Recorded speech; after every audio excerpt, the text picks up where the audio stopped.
അള്ളാഹു ഉദ്ദേശിക്കുന്നത് അവർ ഉദ്ദേശിച്ചു. അള്ളാഹു ഉദ്ദേശിക്കാതെ ഒരു കാര്യവും ഉദ്ദേശിക്കാൻ ഒരാൾക്കും കഴിയില്ല.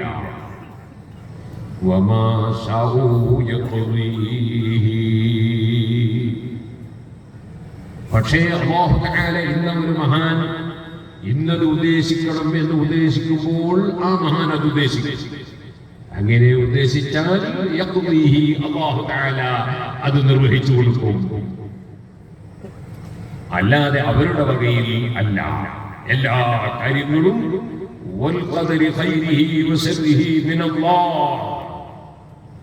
നമ്മൾ ഉറച്ചു വിശ്വസിക്കുന്നവരാണ്. അല്ലാഹുവിങ്കിൽ നിന്നല്ലാതെ ഒരു ഖൈറും ലഭിക്കൂല, ഒരു ശർറും ലഭിക്കൂല. എല്ലാം സൃഷ്ടിച്ചു കൊടുക്കുന്നവൻ അല്ലാഹുവാണ്. എന്നാൽ ഖൈറിലും ശർറിലുമെല്ലാം അല്ലാഹു തആല കാരണങ്ങൾ, സബബുകൾ നിശ്ചയിച്ചിട്ടുണ്ട്. തീ കൊടുക്കുമ്പോൾ കരിയുന്നു. കരിക്കുന്നത് തീയല്ല, അല്ലാഹുവാണ്. തീ അതിനൊരു കാരണം മാത്രമാണ്. കത്തി കൊണ്ട് മുറിക്കുമ്പോൾ മുറിയുന്നു, അതൊരു കാരണം മാത്രമാണ്. മുറിക്കുന്നവൻ, മുറിയെ സൃഷ്ടിക്കുന്നവൻ അല്ലാഹുവാണ്. ഭക്ഷണം കഴിക്കുമ്പോൾ വിശപ്പടങ്ങുന്നു, വിശപ്പടക്കുന്നവൻ അല്ലാഹുവാണ്. അതേ സമയത്ത് ഭക്ഷണം ഒരു കാരണമാണ്. അല്ലദീ അത്അമഹും മിൻ ജൂഇൻ വആമനഹും മിൻ ഖൗഫ്. പേടിയുള്ളവർക്ക് പേടിക്ക് നിർഭയത്വം കൊടുക്കുന്നത് അല്ലാഹുവാണ്. പക്ഷേ പേടിക്കാതിരിക്കാൻ പല കാരണങ്ങളും അല്ലാഹു തആല നിശ്ചയിച്ചിട്ടുണ്ട്. സുബ്ഹാനല്ലാഹ്. ഒരു സ്ഥലത്തൊരു കുഴപ്പമുണ്ടാകുമെന്ന് പേടിക്കുമ്പോ പോലീസ് സ്റ്റേഷനിലേക്ക് ഫോൺ ചെയ്യുന്നു. പോലീസുകാർ വന്ന് വണ്ടിയിൽ ഇറങ്ങുമ്പോ സന്തോഷിക്കുന്നു. കാരണം ഇവിടെ കുഴപ്പമുണ്ടാകില്ലല്ലോ. യഥാർത്ഥത്തിൽ കുഴപ്പമില്ലാതിരിക്കുന്നതും ഉണ്ടാകുന്നതുമൊക്കെ അല്ലാതെ അതിനനുസരിച്ചാണ്. പക്ഷേ കുഴപ്പമില്ലാതിരിക്കാൻ പോലീസുകാർ കാരണമാണ്. ഇങ്ങനെ ധാരാളം ഉദാഹരണങ്ങൾ കാണാം. മനുഷ്യന്റെ രോഗം മാറ്റുന്നവൻ അല്ലാഹുവാണ്. എന്നാൽ രോഗം മാറാൻ അല്ലാഹു തആല പല കാരണങ്ങളെയും വെച്ചിട്ടുണ്ട്. ഖുർആൻ ഓതിയാൽ ചിലപ്പോൾ രോഗം മാറും. ഖുർആൻ ഓതി മന്ത്രിച്ചാൽ ചിലപ്പോൾ രോഗം മാറും. ഖുർആൻ എഴുതി മയച്ചിട്ട് കുടിച്ചാൽ ചിലപ്പോൾ രോഗം മാറും. എന്നാൽ മരുന്ന് ഉപയോഗിച്ചാലും ചിലപ്പോൾ രോഗം മാറും. ഓപ്പറേഷൻ ചെയ്താൽ ചില രോഗം മാറും. അതേ തെറാപ്പി ചെയ്താൽ ചില രോഗം മാറും. അങ്ങനെ പലതുകൊണ്ടും രോഗം മാറും. പക്ഷേ വൈദാ മരിതു ഫഹുവ യസ്ഫീൻ. രോഗം സുഖപ്പെടുത്തുന്നവൻ ഒന്നേ ഉള്ളൂ, അവനാണ് അല്ലാഹ്. അവനെ ആ നോട്ടീസ് കൊടുക്കുന്ന പോലെ ലാസ്റ്റ് കൊടുക്കട്ടോ. ഇപ്പൊ കൊടുത്തല്ലേ അത് വായിച്ചില്ല, പിന്നെ ആ വയതോന്ന് കിട്ടിയത്. വൈദാ മരിതു ഫഹുവ യസ്ഫീൻ. എനിക്ക് രോഗമായാൽ എന്റെ രോഗം സുഖപ്പെടുത്തുന്നവൻ അല്ലാഹുവാണ്. രോഗമുള്ളവരെ നബി സല്ലല്ലാഹു അലൈഹി വസല്ലം മന്ത്രിക്കാറുണ്ട്. അല്ലാഹുമ്മ ഇന്നക അൻത ശാഫി ലാ ശിഫാ ഇല്ലാ ശിഫാഉ. അല്ലാഹുമ്മ ഇന്നക അൻത ശാഫി ലാ ശിഫാ ഇല്ലാ ശിഫാഉ. അല്ലാഹുവേ, നീ അല്ലാതെ രോഗം സുഖപ്പെടുത്തുന്നവനില്ല. നീയല്ലാതെ രോഗം സുഖപ്പെടുത്തുന്നവരില്ല. ഇദ്ദേഹത്തിന്റെ രോഗം നീ സുഖപ്പെടുത്തണേ. ഇങ്ങനെ നബി സല്ലല്ലാഹു അലൈഹി വസല്ലം മന്ത്രിക്കാറുണ്ട്. പിന്നെന്തിനാ മന്ത്രിക്കുന്നത്? മന്ത്രം ഒരു കാരണമാണ്. ഖുർആൻ ഓതി മന്ത്രിക്കുന്നത്, ദിക്ർ ചൊല്ലി മന്ത്രിക്കുന്നത്, സ്വലാത്ത് ചൊല്ലി മന്ത്രിക്കുന്നത്, ബുർദ ചൊല്ലി മന്ത്രിക്കുന്നത്, അസ്മാ ചൊല്ലി മന്ത്രിക്കുന്നത്, അതൊക്കെ രോഗം മാറാൻ കാരണമാണ്. മരുന്ന് കൊണ്ട് രോഗം മാറുന്നു എന്ന് പറഞ്ഞാൽ രോഗം മാറ്റുന്നത് മരുന്നല്ല, അല്ലാഹുവാണ്. കലീമുല്ലാഹി മൂസ അലൈഹിസ്സലാത്തു വസ്സലാമിന് രോഗം വന്നു. പടച്ച റബ്ബിനോട് പറഞ്ഞപ്പോൾ അല്ലാഹു ഒരു മരുന്ന് പറഞ്ഞു കൊടുത്തു. ആ മരുന്ന് ഉപയോഗിച്ചപ്പോൾ രോഗം മാറിപ്പോയി. നബി സല്ലല്ലാഹു അലൈഹി വസല്ലം തങ്ങൾ പറഞ്ഞിട്ടില്ലേ, ലികുല്ലി ദാഇൻ ദവാ, എല്ലാ രോഗത്തിനും മരുന്നുണ്ട്. സുബ്ഹാനല്ലാഹ്. രോഗം മാറി. മൂസാ നബി അലൈഹിസ്സലാമിന് വീണ്ടും ആ രോഗം പിന്നീട് ഒരിക്കൽ വന്നപ്പോൾ അതേ മരുന്നെടുത്ത് കഴിച്ചു, രോഗം മാറിയില്ല. പടച്ച റബ്ബിനോട് വേവലാതിപ്പെട്ടു. റബ്ബ് സുബ്ഹാനഹു വ തആല പറഞ്ഞു, നിങ്ങൾ മരുന്ന് കുടിച്ചുവല്ലേ, പക്ഷേ രോഗം സുഖപ്പെടുത്തുന്നത് മരുന്നല്ലല്ലോ.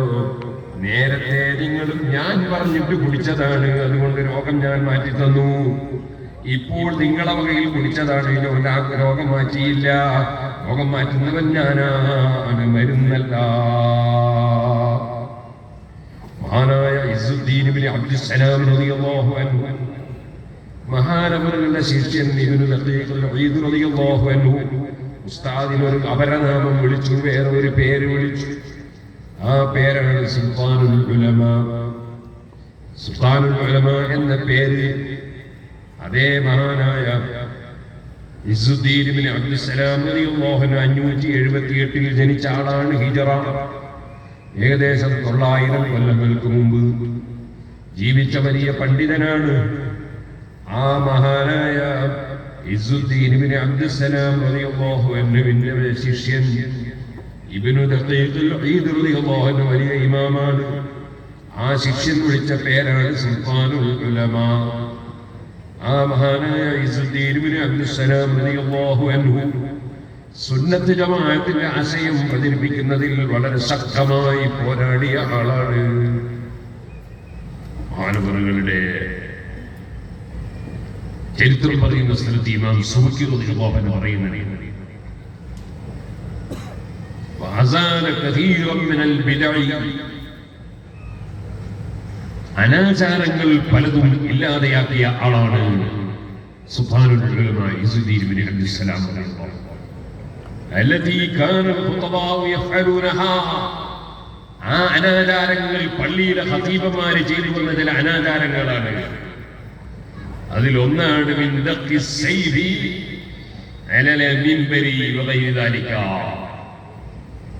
ചിലര് പള്ളിയിലെ മിമ്പർ കയറുമ്പോ കയ്യിലുള്ള വാള്, ആ വാള് കൊണ്ട് ഇങ്ങനെ മുട്ടി മുട്ടി കയറുന്നതാണ്. ആ മുട്ടല് സുന്നത്തിനെതിരാണ്, അനാചാരമാണ്. അതിനെ ഇല്ലാതെയാക്കിയ ആളാണ് ബഹുമാനപ്പെട്ട ഇസ്സുദ്ദീൻ ഇബ്നു അബ്ദുസ്സലാം റളിയല്ലാഹു അൻഹു. അതുപോലെ നല്ല ആരോഗ്യമുള്ള ഖതീബ് മിമ്പർ കയറുമ്പോ ഒരു കാലെടുത്ത് വെച്ച്, പിന്നെ മറ്റേ കാലം എടുത്ത് വെച്ച്, പിന്നെ ഒരു കാലെടുത്ത് വെച്ച്, പിന്നെ മറ്റേ കാലം എടുത്ത് വയസ്സം കയറുമ്പോ കയറേണ്ട ആവശ്യമില്ല. ഒരു കാലിന് കയറുമ്പോ ഒരു കാല് സ്റ്റെപ്പ് വിളിച്ച്, അടുത്ത സ്റ്റെപ്പ് മറ്റേ കാല് വെച്ച്, നമ്മൾ സാധാരണ സ്റ്റെപ്പ് പോലെ കയറിയ പോലെ ഓടിക്കയറണ്ട, ഒരു വയസ്സിനെ പോലെ അങ്ങനെയും കയറണ്ട. പിന്നെ സാധാരണ നിലക്ക് കയറിയാൽ അതൊരു ബിദ്അത്താണ്. ഖതീബുമാരും ചിലർ ചെയ്യുന്ന ബിദ്അത്താണ്. അതുപോലെ പല ബിദ്അത്തുണ്ട്. ഇപ്പോഴുണ്ട് ചില സ്ഥലത്ത് ജുമാ തുടങ്ങുന്നതിന് മുമ്പ് ബാങ്ക് കൊടുത്തു കഴിഞ്ഞതിന് ശേഷം ചില മുഖ്രിമാര് പള്ളിയിൽ കുറെ മയ്യത്തിന്റെ പേര് വായിച്ചിട്ട് മയ്യിത്ത് നിസ്കാരം ബിദ്അത്താണ്, ചെയ്യാൻ പാടില്ലാത്തതാണ്. ആ സമയം മയ്യിത്ത് സ്വീകരിക്കേണ്ട സമയമാണ്. ഒക്കെ നിസ്കാരം കഴിഞ്ഞിട്ട് ചെയ്യാലോ, അതിനു മുമ്പ് അത് ചെയ്യാൻ പാടില്ല. ഇബ്നു സിയാദ് റളിയല്ലാഹു അതിനെതിരെ ഫത്വ കൊടുത്തിട്ടുണ്ട്. അപ്പൊ ഇരിക്കട്ടെ, അങ്ങനെയുള്ള ഖതീബുമാരുടെ ചില അനാചാരങ്ങൾ ഇല്ലായ്മ ചെയ്ത ആളാണ് ബഹുമാനപ്പെട്ട സുൽത്താനുൽ ഉലമ ഇസ്സുദ്ദീൻ ഇബ്നു അബ്ദുസ്സലാം റളിയല്ലാഹു അൻഹു. അതുപോലെ പല അനാചാരങ്ങൾക്കെതിരെയും ശക്തിയായി പോരാടിയ ഒരു വലിയ മഹാനാണ് ഇസ്സുദ്ദീൻ ഇബ്നു അബ്ദുസ്സലാം റളിയല്ലാഹു അൻഹു. ബഹുമാനപ്പെട്ടവര്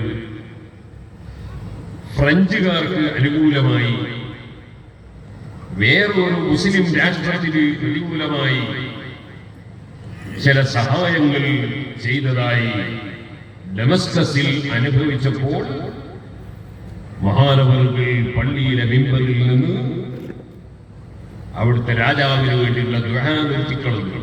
കാരണം ഈ രാജാവ് ഇസ്ലാമിന്റെയും മുസ്ലിമീങ്ങളുടെയും നന്മ ഉദ്ദേശിക്കുന്നതിന് പകരം അദ്ദേഹത്തിന്റെ ഭരണം നിലനിർത്താൻ വേണ്ടി ഇസ്ലാമിന്റെ ശത്രുക്കളെ ശക്തിപ്പെടുത്തുകയാണ് ചെയ്യുന്നത്. അതുകൊണ്ട് അദ്ദേഹത്തിന് വേണ്ടിയുള്ള ദുആ നിർത്തിക്കളഞ്ഞു.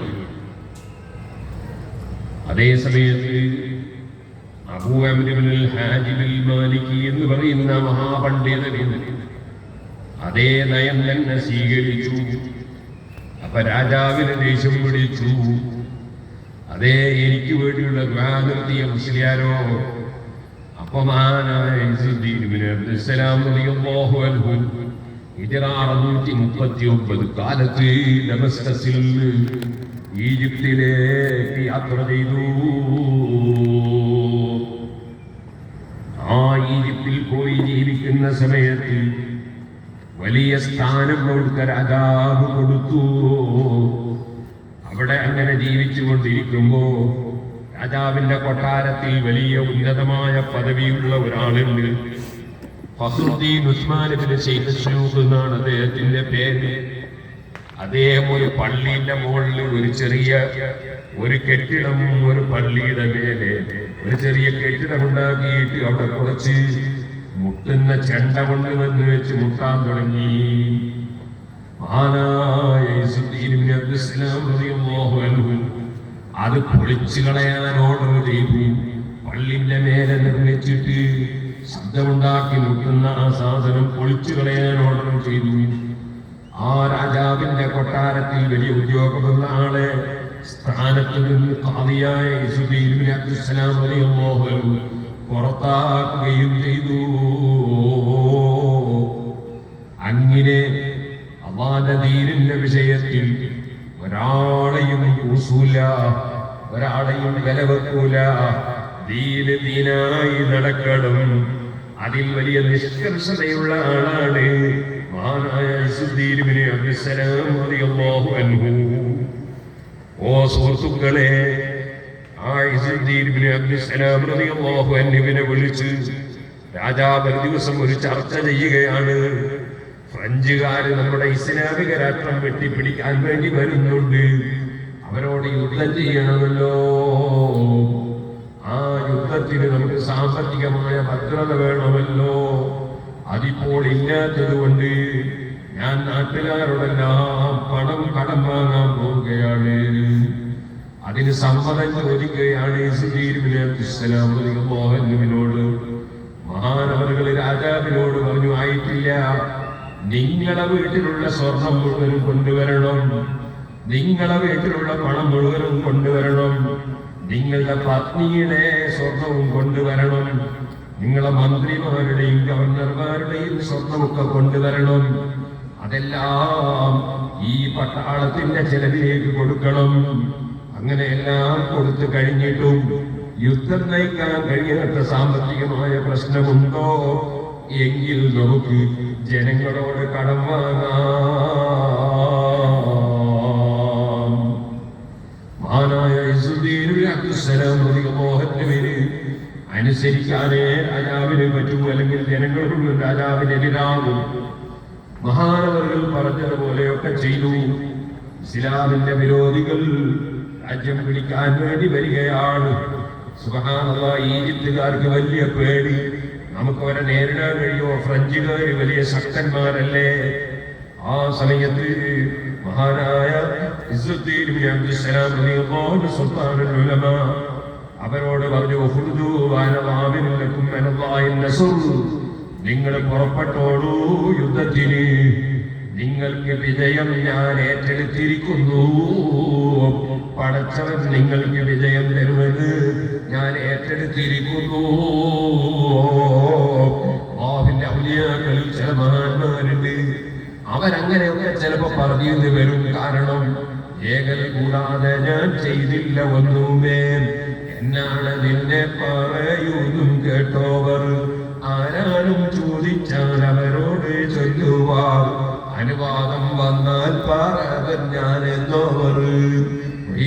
ആലയിൽ നിങ്ങൾ പാടിയിട്ടില്ലേ? പടച്ചവന്റെ ഉത്തരവില്ലാതെ ഞാനൊന്നും പറയൂല.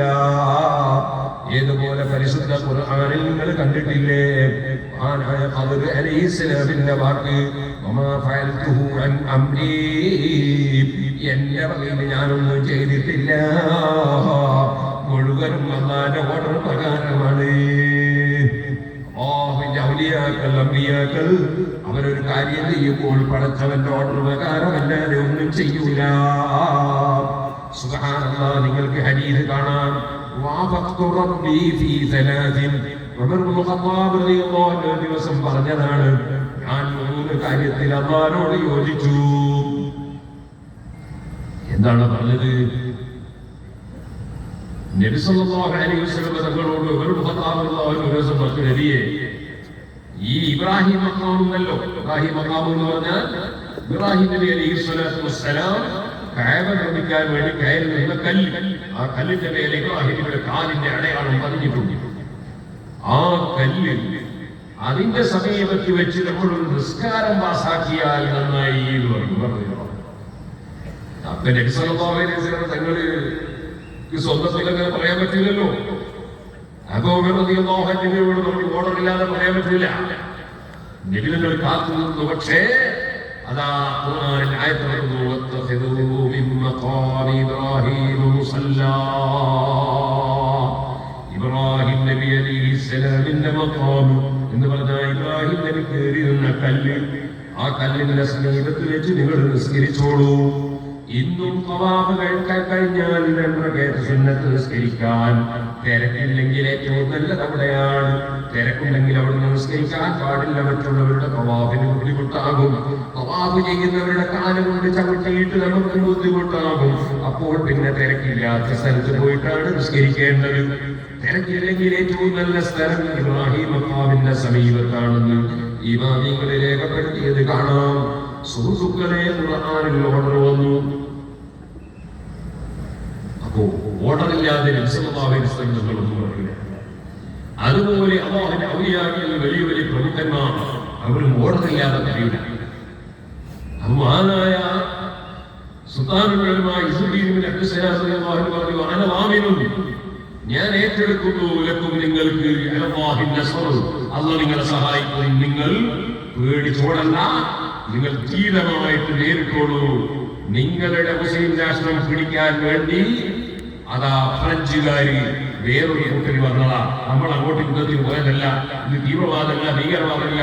നമ്മളെ രാഷ്ട്രം പിടിക്കാൻ വേണ്ടി വരുമ്പോൾ നമ്മുടെ രാഷ്ട്രസുരക്ഷിതത്വത്തിന് വേണ്ടി നമ്മളെ യുദ്ധം ചെയ്യാണ്. നിങ്ങൾ പോയിക്കോളൂ, അല്ലാഹു തആല സഹായിക്കും. സുബ്ഹാനല്ലാഹ്, ആ സമയത്താണ് ഖജനാവിൽ പണമില്ല, ഞാൻ ജനങ്ങളോട് കടം വാങ്ങിക്കോട്ടെ എന്ന് ചോദിച്ചത്.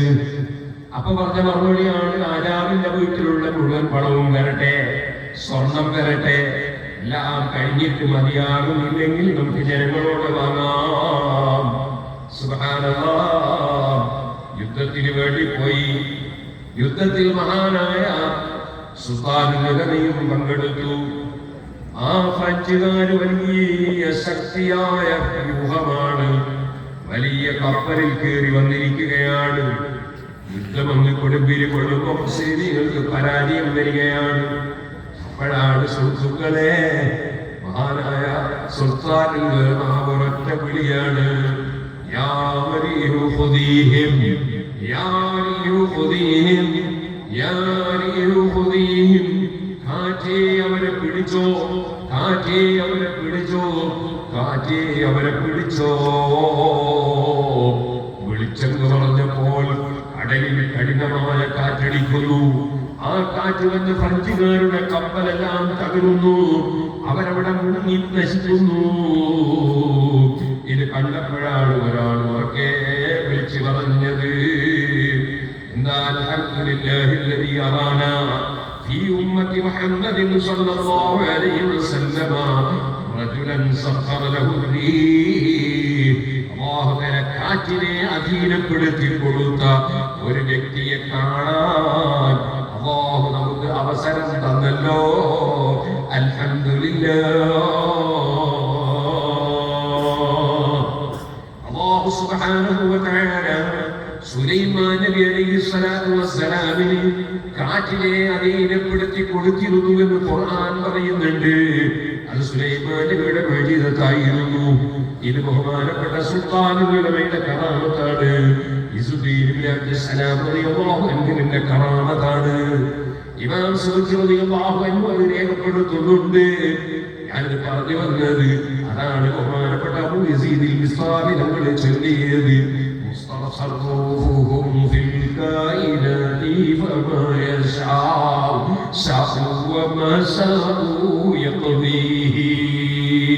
അല്ലാഹു ഒരു കാര്യം ആ മഹാൻ ഉദ്ദേശിക്കണമെന്ന് അല്ലാഹു ഉദ്ദേശിക്കുമ്പോൾ ആ മഹാൻ ഉദ്ദേശിക്കുന്നു. ആ മഹാൻ ഉദ്ദേശിക്കുമ്പോൾ അല്ലാഹു അത് നിറവേറ്റി കൊടുക്കുന്നു. കൊടുക്കുന്നവനും തടയുന്നവനും അല്ലാഹു മാത്രമാണ്. കാരണമായി വലിയിന്റെ വാക്ക് സംഭവിക്കുന്നു, വലിയിന്റെ നിർദ്ദേശം സംഭവിക്കുന്നു, വലിയിന്റെ പ്രാർത്ഥന സംഭവിക്കുന്നു, വലിയിന്റെ നാവുകളുടെ വാക്ക് കാരണമായി വരുന്നു. കറാമത്തും മുഅ്ജിസത്തും ബറകത്തും എല്ലാ കാരണങ്ങൾ മാത്രമാണ്. കൊടുക്കുന്നവനൊന്നേ ഉള്ളൂ, തടയുന്നവനൊന്നേ ഉള്ളൂ, സൃഷ്ടിക്കുന്നവനൊന്നേ ഉള്ളൂ, കൺട്രോൾ ചെയ്യുന്ന നിയന്ത്രിക്കുന്നവനൊന്നേ ഉള്ളൂ. മുൻഫരിദും ബിൽ ഖൽഖി വത്തദ്ബീരി ജല്ല അരിശരി വന്നദീരി. മുതഅല്ലിമുകൾക്ക് വിശ്വാസപരമായ കാര്യങ്ങൾ പഠിക്കാനും അതുപോലെ ആത്മീയ ശുദ്ധിക്ക് ആവശ്യമുള്ള കാര്യങ്ങൾ പഠിക്കാനും ഫിഖഹിന്റെ നിയമങ്ങൾ പഠിക്കാനും 1000-ലധികം പദ്യം മഹാനായ ഇബ്നു അസ്ലാം റളിയല്ലാഹു അൻഹു രചിച്ചിട്ടുണ്ട്. അതിന്റെ പേരാണ് സുബദ് എന്ന് പറയുന്ന കിതാബ്. അതിൽ നമുക്ക് കാണാം മുൻഫരിദും ബിൽ ഖൽഖി വത്തദ്ബീരി ജല്ലാരി ശരി വന്നദീരി. അല്ലാഹു അല്ലാതെ സൃഷ്ടിക്കുന്നവരില്ല, അല്ലാഹു അല്ലാതെ നിയന്ത്രിക്കുന്നവരില്ല. എന്നാൽ പിന്നെ ഇവിടെ കാറ്റിനെ നിയന്ത്രിച്ചില്ലേ സുൽത്താനുൽ ഉലമാ? അതേപോലെ തന്നെ അതാ കാറ്റിനെ ബഹുമാനപ്പെട്ട സുലൈമാൻ നബി നിയന്ത്രിച്ചില്ലേ? അതുപോലെ തന്നെ ജിന്നിനെ നിയന്ത്രിച്ചില്ലേ? പലതിനെയും അമ്പിയാക്കൾ ഔലിയാക്കൾ നിയന്ത്രിച്ചില്ലേ? ആ നിയന്ത്രിക്കുന്ന അമ്പിയാക്കൾ ഔലിയാക്കളെയും കൂടി നിയന്ത്രിക്കുന്നവൻ, അതുപോലെ കാറ്റിനെയും മഴയെയും നിയന്ത്രിക്കുന്ന മീകായിലിനെ നിയന്ത്രിക്കുന്നവൻ, അങ്ങനെ തുടങ്ങിയിട്ട് അതാ പ്ലെയിന് നിയന്ത്രിക്കുന്ന ക്യാപ്റ്റനില്ലേ, പൈലറ്റില്ലേ, ആ പ്ലെയിന് നിയന്ത്രിക്കുന്ന അതിന്റെ എൻജിനില്ലേ, ആ പൈലറ്റിനെ നിയന്ത്രിക്കുന്നവനാരാണ്, എൻജിൻ നിയന്ത്രിക്കുന്നവനാരാണ്, അങ്ങനെ തുടങ്ങി ഏത് നിയന്ത്രിക്കുന്നവരെയും നിയന്ത്രിക്കുന്നവൻ അവനാണ് അല്ലാഹ്. അവന്റെ അധികാരത്തിലല്ലാതെ, അവന്റെ നിയന്ത്രണത്തിലല്ലാതെ, അവന്റെ സൃഷ്ടികളല്ലാതെ, അവന്റെ തീരുമാനമല്ലാതെ ലോകത്തൊന്നും നടക്കുന്നില്ല, നടക്കുകയില്ല.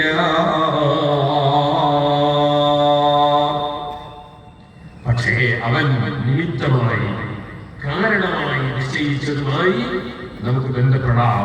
ഇൻഷാ അല്ലാഹ് ഞാൻ അതിനെ സംബന്ധിച്ച് അല്ലാഹു തൗഫീഖ് ചെയ്താൽ മറ്റന്നാൾ സമസ്ത കേരള ജമിയത്തുൽ ഉലമയുടെ 100ാം വാർഷിക പ്രഖ്യാപന സമ്മേളനം കാസർഗോഡ് മാലിക് ദീനാർ നഗറിൽ ചട്ടഞ്ചാലിൽ വെച്ച് നടക്കുന്നുണ്ട്.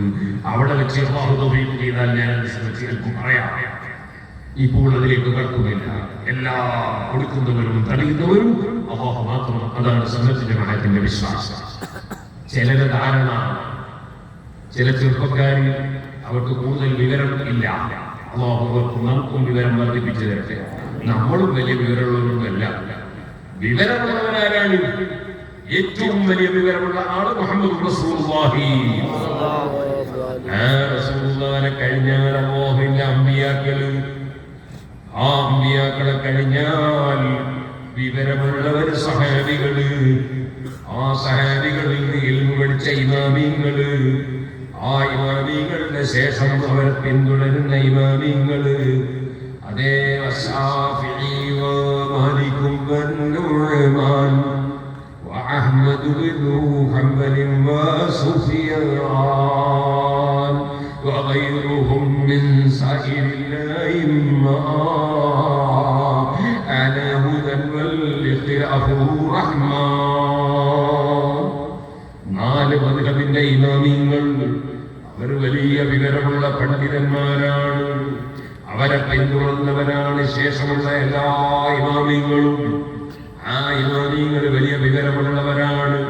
നമ്മളൊന്നും വിവരമുള്ളവരല്ല. അതുകൊണ്ട് ഇമാമിങ്ങൾ പറഞ്ഞതിനപ്പുറം സ്വന്തമായി ഒരു കാര്യവും പറയാൻ നമുക്കാർക്കും അധികാരമില്ല. അതിനുള്ള വിവരം ഇല്ല. ഇതാണ് അഹ്ലുസുന്നത്തി വൽ ജമാഅത്തിന്റെ അലിമീങ്ങളെ വാക്ക്.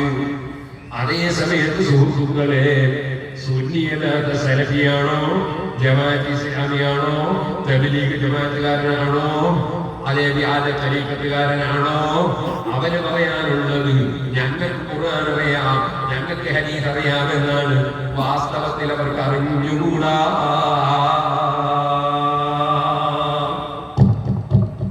സിറാജുലുദ്ദീന്റെ കണ്ടറുദ്ദീൻ കുട്ടികളുടെ എല്ലാവരും ഇവരെ കണ്ടറുവാങ്ങണം. 80 ലക്ഷം റുപ്യമാണ് ഒരു മാസത്തിൽ ചെലവിന് സിറാജുള്ളത്. ഒരു 100 റുപ്യെങ്കിലും കൊടുത്താൽ വലിയ സന്തോഷം. പൈസ കൊടുത്താലും കുഴപ്പമൊന്നുമില്ല. കഴിയുമ്പോൾ എല്ലാവരും കൊടുത്തില്ല. അതിന് കൂടുതൽ കൊടുത്താലും കുഴപ്പമില്ല. എല്ലാവരും ഇവരെ കണ്ടറുവാങ്ങണം. ഓ സുഹൃത്തുക്കളെ, ഞാൻ പറഞ്ഞു വന്നത് വിവരമുള്ളവർ ഈമാനുകളാണ്. ആ ഇമാമികളെ പിന്തുടർന്ന് ജീവിക്കണം.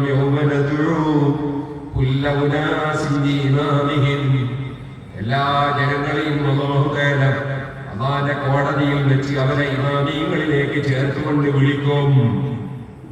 ശാഫിഈ മദ്ഹബ് സ്വീകരിച്ചവരെ ശാഫികളെ, ഹനഫി മദ്ഹബ് സ്വീകരിച്ചവരെ ഹനഫികളെ, അതേ അശ്അരി ഇമാമിനെ പിന്തുടർന്നവരെ അശ്അരികളെ, മാതുരീദി ഇമാമിനെ പിന്തുടർന്നവരെ മാതുരീദികളെ, അങ്ങനെ ഓരോരുത്തരെയും ഇമാമിങ്ങളെ ചേർത്ത് വിളിക്കും. ഖുർആനാണ്. ആ ഇമാമികളാണ് വിവരമുള്ളവർ. ആ ഇമാമികളെ പിന്തുടരാതെ വിവരമില്ലാത്തവരെ പിന്തുടർന്നാലും പിഴച്ചു പോകും. ചിലപ്പോൾ സാധാരണക്കാരായ ആളുകളോട് പറയും, നിങ്ങൾ കണ്ടില്ലേ ഈ സുന്നികൾ മക്ബറയിലേക്ക് പോകുന്നു, അതിന്റെ ആവശ്യം എന്താണ്? അള്ളാഹുവോട് വീട്ടിൽ നിന്ന് ചോദിച്ചാ പോരെ, അല്ല തൊട്ടടുത്തുള്ള പള്ളിയിൽ അള്ളാഹുവോട് ചോദിച്ചാ പോരെ. ആ മഹാന്റെ മക്ബറയിൽ എന്തിനു പോകണം? പക്ഷെ ആ ചോദിക്കുന്നവൻ വിവരമില്ലാത്തവനാണ്. മഹാനായ മുഹമ്മദ് റസൂലുള്ളാഹി സ്വല്ലല്ലാഹു അലൈഹി വസല്ലം തങ്ങളെക്കാൾ വിവരമുള്ള ആരെങ്കിലും ഉണ്ടോ? ആ റസൂലുള്ളാഹി സ്വല്ലല്ലാഹു അലൈഹി വസല്ലം തങ്ങൾ കിടക്കുന്ന റൂം ഏതാണ്? മദീനത്തെ പള്ളിയുടെ ചുമരിനോട് ചേർന്നുള്ള റൂമാണ്. അവിടുത്തെ റൂം, ആ റൂമിൽ തന്നെയാണ് ഇപ്പോഴും അവിടുന്ന് കിടക്കുന്നത്. നിങ്ങൾ കണ്ടില്ലേ സഹീഹുൽ ബുഖാരിയിൽ ബാബു ഫദ്ലി മാ ബൈനൽ ഖബരി വൽ മിംബരി, അല്ലാഹുവിന്റെ റസൂലിന്റെ മിംബറിന്റെയും ഖബറിന്റെയും ഇടയിലുള്ള സ്ഥലത്തിന്റെ ബഹുമാനം പറയുന്ന അധ്യായം. എന്തേ അങ്ങനെ ഇമാം ബുഖാരി സഹീഹുൽ ബുഖാരിയിൽ കൊടുക്കാൻ കാരണം? നബി സല്ലല്ലാഹു അലൈഹി വസല്ലം തങ്ങൾ പറഞ്ഞു, മാ ബൈന ബൈതി വ മിംബരി റൗളത്തും മിൻ റിയാദിൽ ജന്ന, എന്റെ റൂമിന്റെയും മിംബറിന്റെയും ഇടയ്ക്കുള്ള സ്ഥലം സ്വർഗ്ഗത്തോട്ടമാണ്. ഈ അടുത്ത് ഞാൻ കേട്ടു വാർത്ത, കൊല്ലത്തിലൊരിക്കൽ മാത്രമേ ഇനി അവിടെ പ്രവേശിക്കാൻ അനുവദിക്കുകയുള്ളൂ എന്ന നിയമം വരുന്നുണ്ടെന്ന്. സുബ്ഹാനല്ലാഹ്. എന്തേ കാരണം? ആളുകൾ ആ സ്ഥലത്ത് ചെന്നെത്താൻ വേണ്ടി വലിയ തിരക്ക് കൂട്ടുകയാണ്. അങ്ങനെ വലിയ തിരക്കാണ്. കാരണം സ്വർഗ്ഗത്തോട്ടമാണെന്ന് ഹദീസിൽ വന്ന സ്ഥലമാണ്. യഥാർത്ഥത്തിൽ എല്ലാ മുഅ്മിനീങ്ങളെ ഖബറിനെ സംബന്ധിച്ചു, മുത്തഖീകളെ ഖബറിനെ സംബന്ധിച്ചു റൗളത്തും മിൻ റിയാദിൽ ജന്ന, മുഅ്മിനീങ്ങൾ മഹാന്മാരെ ഖബർ സ്വർഗ്ഗത്തോട്ടമാണെന്ന് നബി തങ്ങൾ പറഞ്ഞിട്ടുണ്ട്. അതുകൊണ്ടാണല്ലോ നമ്മൾ ദുആ ചെയ്യുമ്പോൾ അല്ലാഹുമ്മ ജഅൽ ഖബറഹു റൗളത്തും മിൻ റിയാദിൽ ജന്ന, പടച്ചവനെ അദ്ദേഹത്തിന്റെ ഖബർ നീ സ്വർഗ്ഗത്തോട്ടമാക്കണേ എന്ന് ദുആ ചെയ്യാറുണ്ട്. കാരണം മുഅ്മിനീങ്ങളും മുത്തഖീങ്ങളെ ഖബർ സ്വർഗ്ഗത്തോട്ടമാണെന്ന് നബി തങ്ങൾ പറഞ്ഞിട്ടുണ്ട്. എന്നാൽ അല്ലാഹുവിന്റെ റസൂലിന്റെ ഖബർ ശരീഫ് മറ്റുള്ളവരെ പോലെ അല്ലല്ലോ. അവിടുത്തെ ഖബർ മാത്രമല്ല, ഖബറിന്റെ പരിസരവും കൂടി സ്വർഗ്ഗത്തോട്ടമാണ്. അതുകൊണ്ടാണ് ബൈന ബൈതി വ മിൻബരി റൗളത്തും മിൻ റിയാദിൽ ജന്നah. ആ റൗള എന്ന് പറയുന്ന സ്ഥലം അവിടെ ഉണ്ട്. അല്ലാഹുവിന്റെ റസൂലിന്റെ വീട് അവിടെയുണ്ട്. എന്നിട്ടോ നബി സല്ലല്ലാഹു അലൈഹി വസല്ലം ദുആ ചെയ്യാൻ വേണ്ടി മഖ്ബറയിലേക്ക് പോകുന്നു. ഹദീസിൽ നമുക്ക് കാണാം അവിടെ ജന്നത്തുൽ ബഖീയിലേക്ക് പോകുന്നു. എന്നിട്ട് അവിടെ ചെന്നിട്ട് നബി സല്ലല്ലാഹു അലൈഹി വസല്ലം ഖബറിലുള്ളവരെ വിളിച്ച് സലാം പറയുന്നു. സലാം പറഞ്ഞതിന് ശേഷം അവിടുന്ന് ദുആ ചെയ്യുന്നു. അതേ അസ്സലാമു അലൈക്കും യാ അഹ്ലൽ ഖുബൂർ, ഖബറാളികളെ അസ്സലാമു അലൈക്കും. ഖബറിലുള്ളവരെ വിളിച്ചുകൂടാന്ന് ചിലർ പറയും. ആന്റെ റസൂല് വിളിച്ചിട്ടുണ്ട്. വിളിച്ച് സലാം പറയുന്നു. സലാം പറഞ്ഞതിന് ശേഷം ജീവിതകാലത്ത് സംസാരിക്കും പോലെ അല്ലാഹുവിന്റെ റസൂൽ സംസാരിക്കുന്നു. അതേ ഇൻഷാ അല്ലാഹു ബിക്കും ലഅഖൂൻ, ഇൻഷാ അല്ലാഹ് ഞങ്ങളും നിങ്ങളെ കൂടെ വരുന്നുണ്ട് എന്ന് അവരോട് സംസാരിക്കുന്നു. നിങ്ങൾ ഞങ്ങളെ മുന്നിൽ പോയവരോടൊന്നും സംസാരിക്കുന്നു. എന്നിട്ട് അവിടെ അല്ലാഹുവോട് ദുആ ചെയ്ത് അതേ എന്താണ് ദുആ ഗഫറല്ലാഹു ലനാ വലക്കും, അല്ലാഹു തആല ഞങ്ങൾക്ക് പുറത്തു തരട്ടെ, വലക്കും നിങ്ങൾക്കും പുറത്തു തരട്ടെ. അപ്പൊ ജീവിച്ചിരിക്കുന്ന നബി സല്ലല്ലാഹു അലൈഹി വസല്ലം അതാ നമുക്ക് വേണ്ടി പൊറുക്കല്ല ചോദിക്കാൻ, നമുക്ക് വേണ്ടി അല്ലാഹുവോട് മാപ്പ് ചോദിക്കാൻ, നബിതങ്ങൾക്ക് ദറജ വർദ്ധിക്കാൻ ഖബറിന്റെ സമീപത്തേക്ക് പോകുന്നു. ഖബറിന്റെ സമീപത്ത് നിന്ന് ദുആ നടത്തുന്നു. ഇവിടെ മദീനത്തെ പള്ളി അതിന്റെ തൊട്ടടുത്തല്ലേ? അവിടെ ഒരു റക്അത്തിന് 1,00,000 റക്അത്തിന്റെ കൂലിയല്ലേ? അല്ലെങ്കിൽ അതിനേക്കാൾ കൂടുതൽ കൂലിയല്ലേ? എന്നിട്ടും നബിതങ്ങൾ ചില ദുആകൾ നടത്താൻ വേണ്ടി ഖബറിന്റെ സമീപത്ത് പോകുന്നു. എന്നിട്ട് ഖബറിലുള്ളവർക്ക് വേണ്ടിയും ദുആ ചെയ്യുന്നു, ജീവിച്ചിരിക്കുന്നവർക്ക് വേണ്ടിയും ദുആ ചെയ്യുന്നു.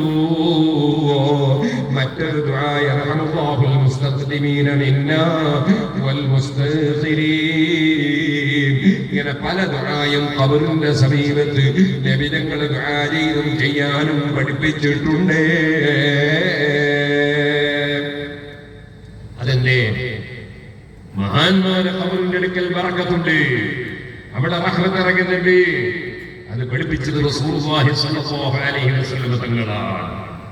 എന്നാൽ ആ റസൂലുള്ളാഹി നമ്മളെ പഠിപ്പിച്ച ആശയമാണ് ഞാൻ പറഞ്ഞത്. കൊടുക്കുന്നത് ഖബറിലുള്ള വലിയല്ല, അല്ലെങ്കിൽ വേറൊരു സ്ഥലത്തുള്ള വലിയല്ല, കൊടുക്കുന്നത് അല്ലാഹുവാണ്. അല്ലാഹു കൊടുക്കാൻ അവരുടെ സമീപത്ത് ചെല്ലുക എന്നത് കാരണമാണ്, നിമിത്തമാണ്. അതേപോലെ അവരെ ഇടയാളനാക്കി ചോദിക്കുന്നത് നിമിത്തമാണ്. അവരോട് തന്നെ ചോദിക്കലും ചിലപ്പോൾ നിമിത്തമാണ്.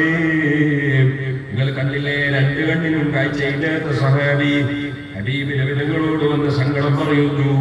ഉദ്ഉനി അസ്തജിബ് ലക്കും, എന്നോട് ദുആ ചെയ്തോളൂ, നിങ്ങൾ ഉത്തരം അല്ലാഹു നിങ്ങൾക്ക് ഉത്തരം തരുമെന്ന് ഖുർആൻ പറഞ്ഞിട്ടുണ്ട്. അതുകൊണ്ട് തന്നെ നമ്മൾ തുടങ്ങുമ്പോൾ അല്ലാഹുവോട് ദുആ ചെയ്തിട്ടാ തുടങ്ങിയത്. ഇനി അത് തീരുമ്പോൾ അല്ലാഹുവോട് ദുആ ചെയ്തിട്ടാണ് നമ്മൾ തീർക്കുന്നത്. മഖ്ബറയുടെ സമീപത്ത് ചെന്നാൽ അല്ലാഹുവോടാണ് നമ്മൾ ദുആ ചെയ്യുന്നത്. നമ്മളെ വീട്ടിൽ നിന്ന് അതാ ഒരു വരൻ ഇറങ്ങുമ്പോ, പുതിയാപ്പിള ഇറങ്ങുമ്പോ ഫാത്തിഹ ഓതി ദുആ ചെയ്തിട്ടാണ് ഇറങ്ങുന്നത്. അവിടെ എല്ലാം ദുആയാണ്. ഒരു പുതിയ വീട്ടിന് കുറ്റിയിടുമ്പോൾ, തറയിടുമ്പോൾ നമ്മൾ ഫാത്തിഹ ഓതി ദുആ ചെയ്യാണ്. കല്യാണം നിശ്ചയിക്കുമ്പോൾ ദുആ ചെയ്യാണ്. ഭക്ഷണം കഴിച്ചാൽ ദുആ ചെയ്യാണ്. ഏറ്റവും കൂടുതൽ ദുആ ചെയ്യുന്നവർ സുന്നികളാണ്. പക്ഷേ സുന്നത്ത് ജമാഅത്ത് അല്ലാഹുവോട് ധാരാളം ദുആ നടത്തുമ്പോ ഒരു കൂട്ടര് കൈവക്കുന്നില്ല, ഒരു കൂട്ടര് അത് ആമീൻ പറയുന്നില്ല. ചെറുപ്പക്കാരോട് അവർ പറയും അല്ലാഹുവോടാ പ്രാർത്ഥിക്കേണ്ടത്. അല്ലാഹുവോട് പ്രാർത്ഥിക്കുമ്പോൾ ഇവരെന്താ ആമീൻ പറയാത്തത്? ഇവരെന്താ കൈവക്കാത്തത്? സുബ്ഹാനല്ലാഹ്. അവര് തോന്നിയാസം പറയാണ്, ജനങ്ങളെ പറ്റിക്കാണ്. അവർക്കെങ്ങാനും ദുആയിന് വിശ്വാസമുണ്ടെങ്കിൽ അതാ ഒരു മരിച്ച വീട്ടിൽ പോയിട്ട് ഒരാൾ ഫാത്തിഹ ഓതിയിട്ട് ആ മരിച്ച വൈദ്യത്തിന് വേണ്ടി ദുആ ചെയ്യുന്നു. അല്ലാഹുവിന്റെ റസൂൽ സല്ലല്ലാഹു അലൈഹി വസല്ലം പറഞ്ഞതാണ്, ലൻ തഖ്റാ ബിഹർഫിൻ മിൻഹുമാ ഇല്ലാ ഉതീതഹു. ഫാത്തിഹ ഓതിയിട്ടുള്ള ദുആക്ക് ഉത്തരം കിട്ടുമെന്ന് പഠിപ്പിച്ച അല്ലാഹുവിന്റെ റസൂലാണ്. ഇമാം മുസ്ലിം റിപ്പോർട്ട് ചെയ്ത ഹദീസാണ്. ഒരു അക്ഷരമെങ്കിലും ഓതിയാൽ തന്നെ ഉത്തരം കിട്ടുമെന്നാണ്. അങ്ങനെ ഫാത്തിഹ ഊതിയിട്ട് ദുആ ചെയ്യുമ്പോ സുന്നിയല്ലാത്തവർ ഫാത്തിഹ ഊതുന്നില്ല. കാരണം അവർക്ക് അല്ലാഹുവിന്റെ റസൂലിൽ വിശ്വാസമില്ല. അതേ മൗലവിക്ക് വിശ്വാസമില്ല. സാധാരണക്കാരനെ മൗലവി പറ്റിച്ചതാണ്, അവർക്ക് ഹദീസ് അറിയില്ല. സുഹൃത്തുക്കളെ, ഈ മൗലവിമാരെ വിശ്വസിച്ചാൽ നരകത്ത് കടത്താതെ വിടൂല കേട്ടോ, സംശയം വേണ്ട. ഫാത്തിഹ ഓതിയാൽ ഉത്തരമാണ്. അങ്ങനെയാണ് നമ്മളെ ആലിമീങ്ങൾ നമുക്ക് കാണിച്ചത്. അങ്ങനെയാണ് അല്ലാഹുവിന്റെ റസൂൽ പഠിപ്പിച്ചത്. ഫാത്തിഹ ഓതിയിട്ടുള്ള ദുആക്ക് ഉത്തരമുണ്ട്. അപ്പൊ ഈ സലഫി ഫാത്തിഹ ഓതുന്നില്ല. പിന്നെ ദുആക്കുന്നത് ആരോടാണ്? അല്ലാഹുവോടാണ്. അല്ലാഹുമ്മ അല്ലാഹുമ്മ എന്ന് ദുആക്കാണ്. അപ്പൊ മുഅ്മിനീങ്ങളൊക്കെ ആമീൻ ആമീൻ, നീ ഉത്തരം ചെയ്യണേ അല്ലാഹ്, ഉത്തരം ചെയ്യണേ അല്ലാഹ് എന്ന് പറയാണ്. ഇത് തീരെ ഇഷ്ടപ്പെടാത്തൊരു കമ്പനിയുണ്ട്. അതാരാണ്? ജൂതന്മാരാണ്. അല്ലാഹുവിന്റെ റസൂൽ പറയാണ്, മാ ഹസദതുകുൽ യഹൂദു അലാ ശൈഇൻ കമാ ഹസദതുകും അലാ തഅ്മീനി വസ്സലാമി. നിങ്ങൾ മുസ്ലിമീങ്ങൾ പരസ്പരം സലാം പറയുന്നതും നിങ്ങൾ ഒരാൾ ദുആ ചെയ്തിട്ട് മറ്റുള്ളവർ ആമീൻ പറയുന്നതും യഹൂദികൾക്ക് ജൂതന്മാർക്ക് വലിയ അസൂയയാണ്. അവരെ മനസ്സിന് തീരെ ഇഷ്ടപ്പെടൂല. യഹൂദികൾക്ക് ആമീൻ പറയുന്നത് ഇഷ്ടപ്പെടൂല, സലാം പറയുന്നത് ഇഷ്ടപ്പെടൂല. അതുകൊണ്ട് ഫഅക്തിറൂ മിൻ ഖൗലി ആമീൻ, നിങ്ങൾ ദുആ ചെയ്തിട്ട് ആമീൻ പറയുന്ന പരിപാടി വർദ്ധിപ്പിക്കണേ. ജൂതന്മാർക്ക് ഇഷ്ടപ്പെടണ്ട, അള്ളാഹ്ക്ക് ഇഷ്ടപ്പെട്ടാ മതിയല്ലോ. ദുആ നടത്തുന്നവരും ആമീൻ പറയുന്നവരും രണ്ടും അള്ളാഹുവിന്റെ അടുക്കൽ കൂലി കിട്ടുന്ന വിഷയത്തിൽ പാർട്ണർമാരാണ്, കൂറുകാരാണ്.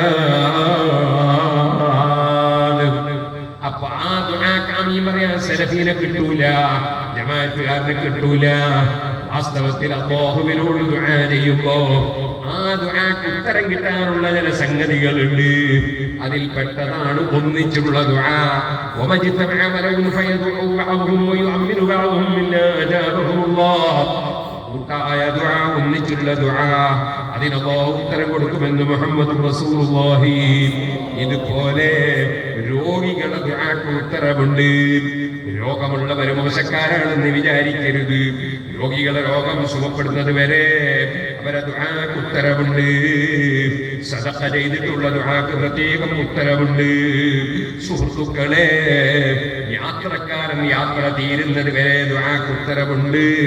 നോമ്പ് തുറക്കുന്ന സമയത്ത് ദുആക്ക് ഉത്തരമുണ്ട്. നിസ്കാരത്തിന് ശേഷം പ്രത്യേകം ദുആക്ക് ഉത്തരമുണ്ട്. അത്തരം ഉത്തരം കിട്ടുന്ന സമയങ്ങളിലൊക്കെ മുഅ്മിനീകൾ പ്രത്യേകം ദുആ ചെയ്യാറുണ്ട്. എന്നാൽ പുത്തൻവാദികൾ ദുആ കഴിഞ്ഞാൽ ഉടനെ എഴുന്നേറ്റ് പോവുകയാണ്. അവര് ആ ഉത്തരം കിട്ടുന്ന സമയത്ത് ദുആ ചെയ്യാൻ അവർക്ക് ഭാഗ്യമില്ല, ആമീൻ പറയാൻ ഭാഗ്യമില്ല. ഇതുപോലെ മയ്യിത്തിന്റെ സമീപത്ത് പ്രത്യേക ദുആക്ക് ഉത്തരമുണ്ട്. ഹബീബ് നബി തങ്ങൾ പറഞ്ഞില്ലേ, നിങ്ങൾ മയ്യിത്തിന്റെ സമീപത്തെത്തിയാൽ നിങ്ങളതാ ഖൂലൂ ഖൈറാ, ഖൈറായത് ചൊല്ലിക്കോ, ഖൈറായത് ചൊല്ലിക്കോ, ഖൈറായത് പറഞ്ഞോ. പടച്ചവനോട് മയ്യിത്തിന്റെ അടുക്കൽ ദുആ ചെയ്തോ. ഫൈനൽ മലായികതു യഅ്മിനൂൻ, മയ്യിത്തിന്റെ സമീപത്ത് ദുആ ചെയ്യുമ്പോ മലക്കുകൾ ആമീൻ പറയും കേട്ടോ. ഈ ദുആകളൊന്നും തന്നെ സുന്നികൾക്കല്ലാതെ വേറെ കക്ഷികൾക്ക് അതിന് ഭാഗ്യമില്ല. ഇതുപോലെ മഹാന്മാരായ സഹാബത്ത് 7 ദിവസം മരിച്ച മയ്യിത്തിന്റെ പേരിൽ ഭക്ഷണം കൊടുത്തിരുന്നു. അത് സുന്നത്തായി അവർ മനസ്സിലാക്കിയിരുന്നു. എന്തിനായിരുന്നു അത്?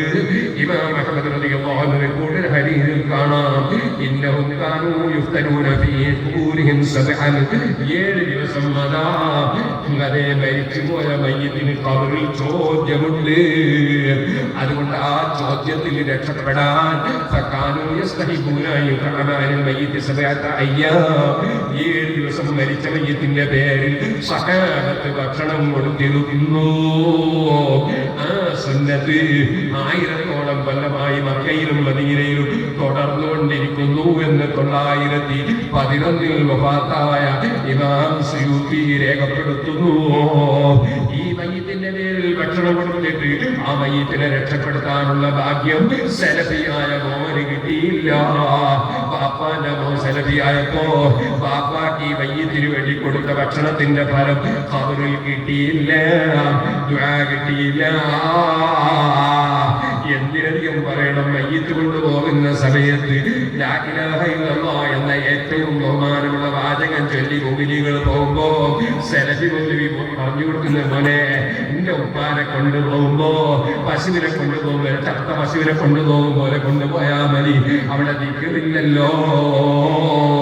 സ്വന്തം ബാപ്പാനോട് നന്ദിയുള്ള ഒരു മോന് ഈ സലഫി ആകാൻ കഴിയോ? ലാ ഇലാഹ ഇല്ലല്ലാഹ് തള്ളിക്കളയാൻ പറ്റുമോ? എന്റെ ചെറുപ്പക്കാരെ, ഞാനിതെന്തേ പറയാൻ കാരണമെന്നറിയോ? വളരെ നന്നായി ശ്രദ്ധിച്ചോളണം. പരിശുദ്ധ അഹ്ലുസുന്നത്തി വൽ ജമാഅത്തിന്റെ ആശയം, ആ ആശയം മുറുകെ പിടിച്ചുകൊണ്ട് തന്നെ നമ്മുടെ ജീവിതം നയിച്ചാലേ നമുക്ക് അല്ലാഹുവിന്റെ അടുക്കൽ രക്ഷപ്പെടാൻ കഴിയുമോ? ബഹുമാനപ്പെട്ട ഇമാം ഇസ്സുദ്ദീൻ ഇബ്നു അബ്ദുസ്സലാം റളിയല്ലാഹു തആല അൻഹു തങ്ങൾ അവിടെ നിന്ന് പറഞ്ഞില്ലേ, പണ്ഡിതന്മാരുടെ ഉത്തരവാദിത്വം അതാ ജനങ്ങളെ മുഴുവൻ സുന്നത്ത് ജമാഅത്തിനായി നടത്തലാണ്. ബഹുമാനപ്പെട്ടവര് പറഞ്ഞു, അതേ സുന്നത്ത് ജമാഅത്തിന്റെ വിരോധികൾ ലോകത്തുണ്ടാകുമ്പോ സുന്നത്ത് ജമാഅത്തിന്റെ ആശയം ജനങ്ങളെ നന്നായി പഠിപ്പിച്ചു കൊടുക്കൽ അത് നിർബന്ധമാണ്.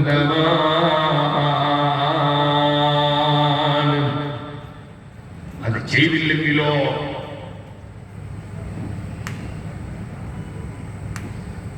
لولا ما وجب على العلماء من إعزاز الدين وإخمال المبتدعين وما طبلت به الحسبية ألسنتهم في هذا الزمان من الطعن في أعراض الموحدين والإسراء على كلام المنزهين لما أخذت النفس في مثل هذا. മഹാനവറുകളുടെ കാലത്ത് തെറ്റിദ്ധരിച്ചു പോയ ഒരു ഭരണാധികാരി ഉണ്ടായിരുന്നു. ആ ഭരണാധികാരിയുടെ മുന്നിൽ സുന്നത്ത് ജമാഅത്ത് പറഞ്ഞാൽ ചിലപ്പോൾ തലവെട്ടിപ്പോകും, ചിലപ്പോൾ ഒരുപാട് അക്രമം കിട്ടും. അവിടെ ധൈര്യവും സുന്നത്ത് ജമാഅത്ത് എഴുതി അയച്ചുകൊണ്ട് പറയാണ്, നിങ്ങൾക്ക് നിർബന്ധമാണ് അല്ലാഹുവിന്റെ ദീനെ ഇസ്സത്തിലാക്കുക എന്നത്, ബിദ്അത്തിനെ ഇല്ലായ്മ ചെയ്യുക എന്നത്. അതും ഇതാ ബിദ്അത്തുകാര് മുത്തനാശയക്കാര് അവരതാ അല്ലാഹുക്ക് കയ്യും കാലും ഉണ്ടെന്ന് വരെ ഇവിടെ സെലഫികൾ എഴുതി വെച്ചില്ലേ.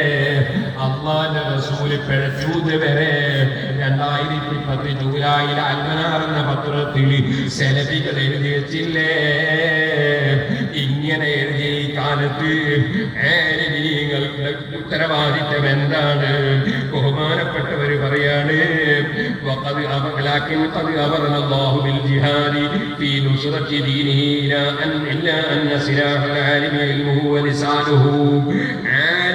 ആയുധം എന്ന് പറയുന്നത് അദ്ദേഹത്തിന്റെ നാവാണ്, അദ്ദേഹത്തിന്റെ പേനയാണ്. അദ്ദേഹം അതിനെതിരെ എഴുതണം, അതിനെതിരെ പ്രസംഗിക്കണം. എന്നിട്ട് പറയാണ്, ആലിമീങ്ങൾക്ക് ജൈസൗല ഇഗ്മാദു അൽസിനത്തുഹും അൽസിനത്തുഹും അനിസാഖീന വൽ മുബ്തദീന. പുത്തൻവാദികൾ രംഗത്ത് വരുമ്പോ അവരുടെ നാവിനെ വാളുറയിലിടും പോലെ നാവെടുത്ത് സംസാരിക്കാതെ സുന്നത്ത് ജമാഅത്ത് പറയാതിരിക്കൽ ആലിമീങ്ങൾക്ക് പറ്റൂല. അതുകൊണ്ട് മുൻഗാമികളും പിൻഗാമികളും നടന്ന വഴി, ആ വഴിയനുസരിച്ച് ആലിമീങ്ങൾ സുന്നത്ത് ജമാഅത്ത് പറഞ്ഞ് ജനങ്ങളെ സ്വർഗത്തിലേക്ക് കൊണ്ടുപോകണം, നരകത്തിലേക്ക് കൊണ്ടുപോകാൻ അനുവദിച്ചുകൂടാ. ഞാനതാ പറഞ്ഞത്, ഓ ചെറുപ്പക്കാരെ, സുന്നത്ത് ജമാഅത്തിന്റെ ഒരു പണ്ഡിതനും ഇവിടെ അല്ലാഹയല്ലാതെ വേറെ ആരെങ്കിലും കൊടുക്കുന്നവരുണ്ടെന്ന് വിശ്വസിക്കുന്നില്ല. മറിച്ച് അല്ലാഹ് കൊടുക്കുന്നതിന് നിമിത്തമാണ്, കാരണമാണ്. അതേ മരുന്ന് കാരണമാകും പോലെ കറാമത്ത് കാരണമാണ്, മുഅ്ജിസത്ത് കാരണമാണ്, അമ്പിയാക്കള് കാരണമാണ്, ഔലിയാക്കള് കാരണമാണ്, കഅബ ശരീഫ് കാരണമാണ്, മഖ്ബറകൾ വലിയ മഹാന്മാരുടെ മഖ്ബറകൾ കാരണമാണ്. ബഹുമാനപ്പെട്ട ഇസ്സുദ്ദീൻ ഇബ്നു അബ്ദുസ്സലാം റളിയല്ലാഹു തആല തങ്ങൾ അത് വിശദമായി ഫത്വയിൽ രേഖപ്പെടുത്തി അയച്ചു കൊടുക്കുകയാണ്. കാരണം അല്ലാഹു തആല കാരണങ്ങളായി പല സംഗതികളെയും വെച്ചിട്ടുണ്ട്. ബഹുമാനപ്പെട്ടവർ പറയാം മുസ്ഹഫിനെ ബഹുമാനിക്കണം. എന്താ കാരണം? അല്ലാഹുവിന്റെ കലാമ്, ആ കലാമിന്റെ മേൽ അറിയിക്കുന്ന വാചകങ്ങളാണ് മുസ്ഹഫിലുള്ളത്. സിഫത്തല്ല ഈ മുസ്ഹഫ്. മുസ്ഹഫ് സിഫത്താവുമല്ലോ, അതിന്റെ മേൽ അറിയിക്കുന്ന വാചകമാണ്. അതുകൊണ്ട് മുസ്ഹഫിനെ ബഹുമാനിക്കണം. അതേപോലെ പറയാണ്, ഇതേപോലെ അള്ളാന്റെ പേര്, ആ പേരല്ലല്ലോ അല്ല, പക്ഷെ ആ പേര് അള്ളാഹ് അറിയിക്കുന്നുണ്ട്. ആ പേരിനെ ബഹുമാനിക്കണം. അല്ലാഹുവിനെ അറിയിക്കുന്ന സംഗതിയായതുകൊണ്ട് ബഹുമാനിക്കണം. അതുപോലെ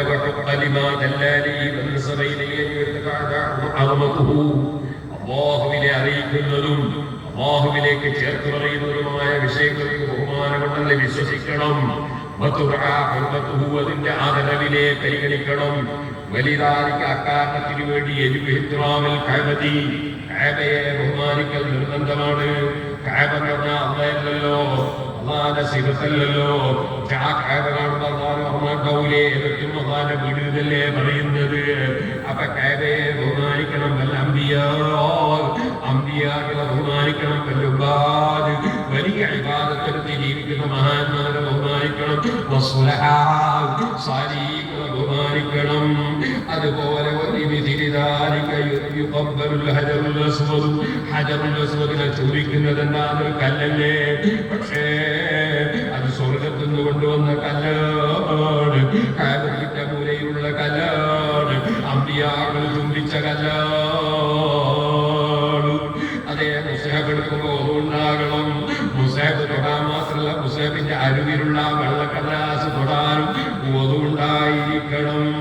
അതേ അതിന്റെ എല്ലാറ്റിനും അതുണ്ടാകണം. അങ്ങനെ തുടങ്ങിയിട്ട് അല്ലാഹുവിനെ അറിയിക്കുന്ന സംഗതികൾ അതിനെല്ലാം ബഹുമാനമാണ്. ആ ബഹുമാനം അംഗീകരിച്ചുകൊടുത്ത ശിർക്കാണെന്ന് സലഫി പറഞ്ഞാൽ ഒരിക്കലും ഒരു മുസ്ലിം ചെറുപ്പക്കാരനും അതിൽ പെട്ടുപോകരുത്. അത് അല്ലാഹുവിന്റെ ദീനിനെ കുറിച്ച് വിവരമില്ലാഞ്ഞിട്ടാണ്. സുഹൃത്തുക്കളെ, ബക്കറ്റ് കൊണ്ട് വെള്ളം കോരാനല്ല, സംഭാവന കൊടുക്കാനാണ്. എല്ലാവരും നല്ല സംഭാവന കൊടുത്തേക്കണം. അല്ലാഹു ജല്ല ജലാലുഹു നമ്മുടെ അമലുകളെല്ലാം ഖബൂൽ ചെയ്യട്ടെ. സുഹൃത്തുക്കളെ, ഞാൻ വീട്ടിൽ സംസാരിക്കുന്നില്ല. നമ്മുടെ സുന്നത്തിന്റെ അതിൽ ഉറച്ചു നിൽക്കുന്നു. ഇനി സുന്നികളോടായിട്ട് ചില സംഗതികൾ പറയാണ്. 2 മിനിറ്റ് കൃത്യമായി 5 വക്ത് നിസ്കരിക്കണം. ചിലരുടെ സിയാറത്തിൽ ഭയങ്കര നിസ്കരിക്കൂല കൃത്യമായിട്ട്. എന്ത് സുന്നിയ കഴിഞ്ഞാൽ തങ്ങളെ ബഹുമാനിക്കാത്ത സുന്നിയുന്നു. അല്ലാഹുവിന്റെ റസൂലിനെ വിളിച്ച് സലാം പറയണം 5 നേരം. അസ്സലാമു അലൈക അയ്യുഹൻ നബിയ്യു. അത് കൃത്യത്തിന് ചെയ്യാത്തവൻ അല്ലാഹുവിന്റെ റസൂലിനെ ബഹുമാനിച്ചവനാകുമോ? നിസ്കാരം അല്ലാഹുവിന്റെ ഇബാദത്താണ്. പക്ഷേ 3 തവണ അല്ലാഹുവിന്റെ റസൂലുമായി നിസ്കാരത്തിൽ ബന്ധപ്പെടണം. സുബ്ഹാനല്ലാഹ്. ഒന്ന് അസ്സലാമു അലൈക അയ്യുഹൻ നബിയ്യു. മറ്റൊന്ന് അശ്ഹദു അല്ലാ ഇലാഹ ഇല്ലല്ലാഹ് വഅശ്ഹദു അന്ന മുഹമ്മദൻ റസൂലുള്ളാഹ്. റസൂലുള്ളാഹിന്റെ വലിയ മദഹല്ലേ പറയുന്നത്. മൂന്നാമത് അല്ലാഹുമ്മ സ്വല്ലി അലാ മുഹമ്മദിൻ വഅലാ ആലി മുഹമ്മദ്. അല്ലാഹുവിന്റെ റസൂലിന്റെയും കുടുംബത്തിന്റെ പേരിലും സലാത്തല്ലേ. ഇങ്ങനെ 3 തവണ നിസ്കാരത്തിൽ അല്ലാഹുവിന്റെ റസൂലുമായി മുഅ്മിൻ ബന്ധപ്പെടുന്നുണ്ടല്ലോ. അത് റസൂലുള്ളാഹിക്ക് വലിയ ആദരവല്ലേ. ആ ആദരവ് പ്രകടിപ്പിക്കാതെ സുബഹിക്ക് നീ കിടന്നുറങ്ങിയാൽ നീ പിന്നെ എന്ത് സുന്നിയാണോ? സുന്നത്ത് ജമാഅത്ത് വിശ്വസിക്കുന്നവർ 5 വക്ത് ഖളാകാതെ കൃത്യമായി നിസ്കരിക്കണം. പള്ളിയുടെ പരിസരങ്ങളിലുള്ളവർ പള്ളിയിൽ വന്ന് നിസ്കരിക്കണം. നേതാക്കന്മാരെ അനുസരിക്കാത്തവൻ നേതാവിന്റെ അനുയായിയാകുമോ? പള്ളിയിൽ നിന്നല്ലാതെ പള്ളിയുടെ തൊട്ടടുത്തുള്ളവർക്ക് പരിപൂർണ്ണ നിസ്കാരമില്ലെന്നല്ലേ ഹബീബിന്റെ പ്രഖ്യാപനം. അപ്പൊ നിസ്കാരത്തിന് പള്ളിയിലേക്ക് വരണം സ്ത്രീകളെ. സ്ത്രീകൾക്ക് നിസ്കരിക്കാൻ അവരെ വീടാണ് ഖൈറെന്നാണ് അല്ലാഹുവിന്റെ റസൂൽ പറഞ്ഞത്. അതുകൊണ്ട് നിങ്ങൾ റസൂലുള്ളാഹിനെ അനുസരിക്കുന്ന സ്ത്രീകൾ പള്ളിയിൽ പോകൂല, അവര് വീട്ടിൽ നിന്ന് നിസ്കരിക്കും. ഈമാനുള്ള സ്ത്രീകൾ അങ്ങനെയാണ്. ഇതുപോലെ ഞാൻ പറയട്ടെ എന്റെ യുവാക്കളെ, ബോംബെ നഗരത്തിലേക്ക് പോയാൽ, അതുപോലെ ചില സ്ഥലങ്ങളിലേക്ക് പോയാൽ അവിടെയൊക്കെ ചില മഹാന്മാരെ മഖ്ബറുകളുണ്ട്. അതിന്റെ പരിസരങ്ങളിൽ കഞ്ചാവടിച്ച് നടക്കുന്ന ചില തോന്നിവാസികളുണ്ട് എന്ന് പറയുന്നത് കേട്ടിട്ടുണ്ട്. ഓ മുസ്ലിമേ, നിനക്ക് ഖബറിൽ കിടക്കുന്ന മഹാനോട് ബഹുമാനം വേണ്ടേ? ഒരിക്കലും സിഗരറ്റ് വലിക്കാൻ പാടില്ല. എന്നാ പിന്നെ പോലീസ് സ്റ്റേഷനിൽ പോയിട്ട് വലിക്കാൻ പറ്റും? കോടതിയിൽ പോയിട്ട് തല്ലിടാൻ പറ്റുമോ? ഒരിക്കലും തല്ലിടാൻ പാടില്ല. പിന്നെ പോലീസ് സ്റ്റേഷനിൽ തല്ലുണ്ടാക്കാൻ പറ്റുമോ? കലാട്ടുണ്ടാക്കാൻ പറ്റും. ഇതുപോലെ അല്ലാഹുവിന്റെ റസൂൽ ഖബറിന്റെ സമീപത്ത് എന്നിട്ട് മുഅ്മിനീങ്ങളെ ദോഷം പൊറുക്കാൻ വേണ്ടി ദുആ നടത്തുകയാണ്. നമ്മൾ ഖബറിന്റെ സമീപത്ത് പോയിട്ട് കഞ്ചാവ് വലിച്ചാൽ, അവിടുന്ന് തോന്നിവാസം ചെയ്താൽ, ആ ഔലിയാക്കളെ കുരുത്തക്കേട് കിട്ടാൻ വേറെ വല്ലതും വേണോ? വേറെ ചിലരുണ്ട് നബി സല്ലല്ലാഹു അലൈഹി വസല്ലം കഠിനമായി വിരോധിച്ചതാണ്. അതേ കഠിന വിരോധമാണ്. ലഅനല്ലാഹുൽ യഹൂദ വന്നസാറാ ഇത്തഖദൂ ഖുബൂറ അംബിയാഇഹിം മസാജിദാ. യൂദന്മാര്, ക്രിസ്ത്യാനികള്, ആ ജാതി ജനങ്ങള് അതാ അവരുടെ അമ്പിയാക്കളെ ഖബറ്, ആ ഖബറിന്റെ സമീപത്ത് സുജൂദ് ചെയ്തു. ഖബറിനെ സുജൂദ് ചെയ്യുന്ന സ്ഥലമാക്കി അല്ലാഹുവിന്റെ ലഅനത്ത് അവർക്കുണ്ട് എന്ന് പറഞ്ഞിട്ട് ഹബീബ് നബി സല്ലല്ലാഹു അലൈഹി വസല്ലം അതാ അമ്പിയാക്കളെ ഖബറിനെ സുജൂദ് ചെയ്തവരെ ലഅനത്ത് ചെയ്തുകൊണ്ട് അതാ നിങ്ങൾ ആരും അങ്ങനെ ചെയ്തു പോകരുതേ എന്ന് വിരോധിക്കുന്നത് ബുഖാരിയിൽ കാണാം. എന്നിട്ട് ചിലര് അജ്മീറിൽ പോയിട്ട് ഖബറിനെ സുജൂദ് ചെയ്യുന്ന വിഡ്ഢികളുണ്ട്. അത്തരം മഹാന്മാരെ ഖബറിൽ വെച്ച് സുജൂദ് ചെയ്യുന്ന തോന്നിവാസികളുണ്ട്. പച്ച ഹറാമാണ് കേട്ടോ. സുജൂദുൽ ജഹലത്തി ബൈന യദൈ മശായിഖിഹിം ഹറാം. ഫതുൽ ഖുരിൽ പറഞ്ഞില്ലേ, അത് ഹറാമാണ്. അതേ ശൈത്താന്മാരുടെ മുമ്പിലുള്ള സുജൂദ് പച്ച ഹറാമാണ്. ചിലപ്പോ ഈമാൻ തന്നെ തെറ്റിപ്പോകാൻ കാരണമാണ്. അങ്ങനത്തെ ചില തോന്നിവാസം ചെയ്യുന്നവരുണ്ട്. ഇതുപോലെ സുബ്ഹാനല്ലാഹ്, അല്ലാഹുവിന്റെ ദീനൊന്നും നമുക്ക് ബാധകമല്ല. നമ്മൾ ചില ശൈഖന്മാരെ പിടിച്ചിട്ടുണ്ട്. ആ ശൈഖന്മാര് ചില അത്ഭുതങ്ങളൊക്കെ കാണിക്കുന്നുണ്ട് എന്നൊക്കെ പറയുന്ന ചില വിഡ്ഢികളുണ്ട്. അതിലും മുസ്ലിമീങ്ങൾ പെട്ടുപോകാൻ പാടില്ല. അത്ഭുതം, ഏറ്റവും വലിയ അത്ഭുതം കാണിക്കുന്നവനല്ലേ ദജ്ജാല്. ആ ദജ്ജാല് ഞാൻ പടച്ചവനാണെന്ന് പറഞ്ഞ് രംഗത്ത് വരൂലേ? അവൻ മരിച്ചവരെ ഹയാത്താക്കി കാണിച്ചു തരൂലേ? അങ്ങനെ മരിച്ചവരെ ഹയാത്താക്കി കാണിച്ചു തന്നാലും ദജ്ജാല് തന്നെ. അവൻ അവിശ്വാസി തന്നെ. അവൻ കബളിപ്പിക്കുന്ന കള്ളൻ തന്നെ. അവൻ മരിച്ചവരെ ഹയാത്താക്കി എന്നുള്ളത് ദജ്ജാലിന് അംഗീകാരം കൊടുക്കാൻ പറ്റുമോ? പറ്റൂല. എന്താ കാരണം? അവൻ ഈമാനില്ല. അവൻ ലാ ഇലാഹ ഇല്ലല്ലാഹ് വിശ്വസിക്കുന്നില്ല. മുഹമ്മദ് റസൂലുള്ളാഹി വിശ്വസിക്കുന്നില്ല. അവൻ നിസ്കരിക്കുന്നില്ല, നോമ്പെടുക്കുന്നില്ല, സക്കാത്ത് കൊടുക്കുന്നില്ല, ഹജ്ജ് ചെയ്യുന്നില്ല. അവൻ ഇസ്ലാമിന്റെ ഒരു ചിന്തയും ജീവെടുത്ത് ജീവിക്കുന്നവനല്ല. അല്ലാഹുവിന്റെ ഔലിയാക്കളാരാ? അലാ ഇന്ന ഔലിയാ അല്ലാഹി ലാ ഖൗഫുൻ അലൈഹിം വലാ ഹും യഹ്സനൂൻ അല്ലദീന ആമനൂ വകാനൂ യത്തഖൂൻ. ഔലിയാക്കൾ ശരിക്കും ഉറച്ച ഈമാനുള്ളവരാണ്. വകാനൂ യത്തഖൂൻ, ഉറച്ച തഖ്വയുള്ളവരാണ്. അവർ ഒരാളെയും അല്ലാഹുവല്ലാതെ പേടിക്കൂല. അല്ലാഹുവിനെ ഭയപ്പെട്ട് ജീവിക്കുന്നവരാണ്. ആ മഹാന്മാരായ ആളുകൾക്ക് അല്ലാഹു തആല ഒരുപാട് പവർ കൊടുക്കുന്നുണ്ട്, ഒരുപാട് സ്ഥാനം കൊടുക്കുന്നുണ്ട്. ഞാൻ ഇനിയും ഇതിലേക്ക് കടന്ന് സംസാരിക്കുന്നില്ല. അല്ലാഹു സുബ്ഹാനഹു വ തആല നമ്മളെല്ലാവരെയും സാലിഹീങ്ങളിൽ പെടുത്തി തരുമാറാകട്ടെ. നമ്മൾ കൃത്യമായി നിസ്കരിക്കണം, നോമ്പെടുക്കണം, സക്കാത്ത് കൊടുക്കണം, ഹജ്ജ് ചെയ്യണം, കുടുംബബന്ധം ചേർക്കണം. ചിലരൊക്കെ ഉണ്ട് സുബ്ഹാനല്ലാഹ്, ഞാൻ മക്ബറയിൽ പോവാണ്, സിയാറത്ത് ചെയ്യാൻ, എന്റെ മുറാദ് ഹാസിലാകണം, അല്ലെ എന്റെ പ്രശ്നം തീരണം, എന്റെ രോഗം മാറണം. പക്ഷേ ഞാൻ ചോദിക്കട്ടെ, നിന്റെ ദുആക്ക് ഉത്തരം കിട്ടണോ? എന്റെ ദുആക്ക് ഉത്തരം കിട്ടണോ? എന്നാൽ കുടുംബ ബന്ധം ചേർക്കുന്നവനാകണം. കുടുംബ ബന്ധം ഒരുക്കുന്നവന്റെ ദുആക്ക് ഇജാബത്തില്ല. അറഫ മൈതാനിയിലെ അസ്റിന്റെ ശേഷം നബി സല്ലല്ലാഹു അലൈഹി വസല്ലം ദുആ ചെയ്യാൻ പോവാണ്. ഏറ്റവും ബഹുമാനമുള്ള സമയം.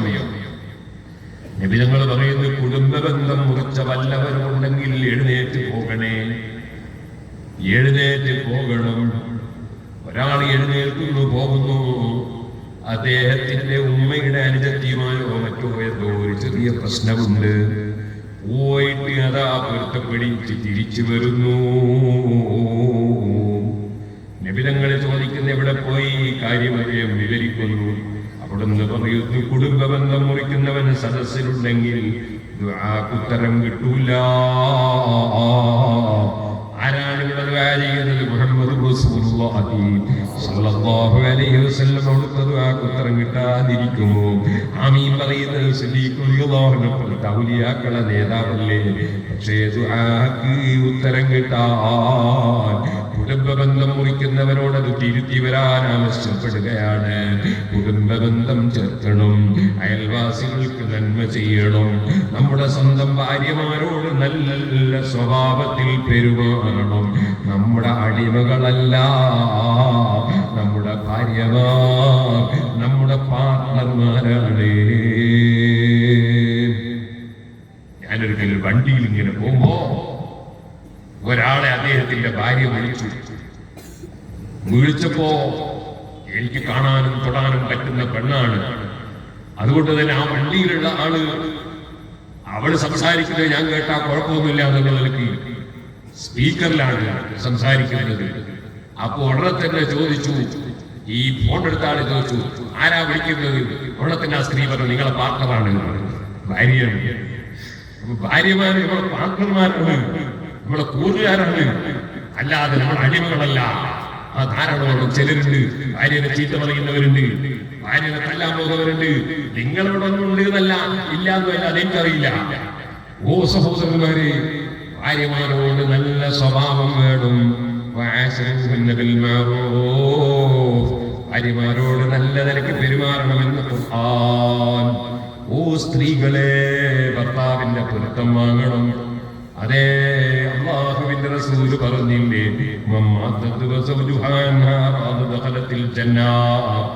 സ്വർഗത്തിൽ കടന്നു. ആ സ്ത്രീ ആരാണത്? ഭർത്താവിന്റെ പൊരുത്തം വാങ്ങി മരിച്ച പെണ്ണാണ്. ഭർത്താവിന്റെ പൊരുത്തം വാങ്ങുന്ന സ്വഭാവത്തിൽ നിങ്ങൾ പെരുമാറണം.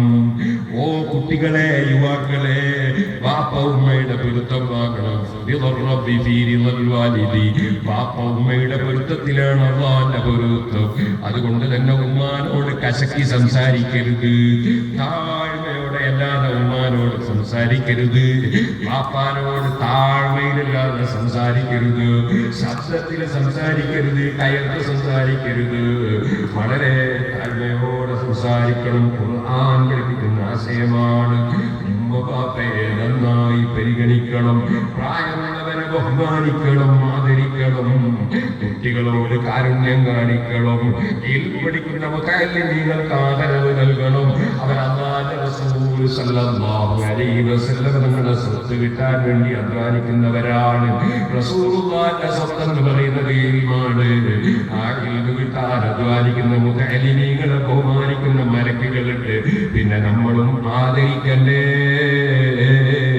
അല്ലാഹുവിന്റെ റസൂൽ സല്ലല്ലാഹു അലൈഹി വസല്ലം തങ്ങളുടെ സ്വത്ത് കിട്ടിയവരുണ്ട്. ആ കിട്ടിയവരാണ് ആലിമീങ്ങൾ. ആലിമീങ്ങളോട് എപ്പോഴും ബഹുമാനാദരവ് വേണം. പക്ഷേ ആലിമീങ്ങളെ മനസ്സിൽ കിബറുണ്ടാകാൻ പാടില്ല. അമ്പിയാക്കളുടെ അവകാശികളാണ് ആലിമീങ്ങൾ എന്നുണ്ടല്ലോ. ഞങ്ങൾ വലിയ ആൾക്കാരാണ് എന്ന ധാരണയ്ക്ക് പകരം അമ്പിയാക്കൾ 40 കൊല്ലം ജീവിച്ചതിന് ശേഷമാണ് നബി എന്ന നിലയ്ക്ക് രംഗത്ത് വരുന്നത്. ആ 40 കൊല്ലത്തിൽ ഒരു ചെറിയ ന്യൂനതോ തെറ്റോ അമ്പിയാക്കളിൽ സംഭവിച്ചിട്ടില്ല, ശേഷവും സംഭവിച്ചിട്ടില്ല. ജമാഅത്ത് ഇസ്ലാമിന്റെ സ്ഥാപകൻ മൗദൂദി പറഞ്ഞതുപോലെയല്ല. മൂസാ നബി മഹാകുറ്റം ചെയ്തു, അദ്ദേഹം വേണ്ടിയ പുസ്തകം എന്റെ കയ്യിലുണ്ട്. അതുപോലെ അല്ലാഹുവിന്റെ റസൂലിന് പിഴച്ചുവെന്ന് അതാ സലഫികൾ എഴുതിയ പുസ്തകം എന്റെ കയ്യിലുണ്ട്. ഓ മുസ്ലിമീകളെ, സുന്നത്ത് ജമാഅത്ത് വിട്ടാൽ പിന്നെ ഇരുട്ടിലാണ്, പിന്നെ ഹിദായത്തില്ല, വെളിച്ചമില്ല, തപ്പിത്തടഞ്ഞ് നരകത്തിലാണ്. അതുകൊണ്ടല്ലേ ഖുർആൻ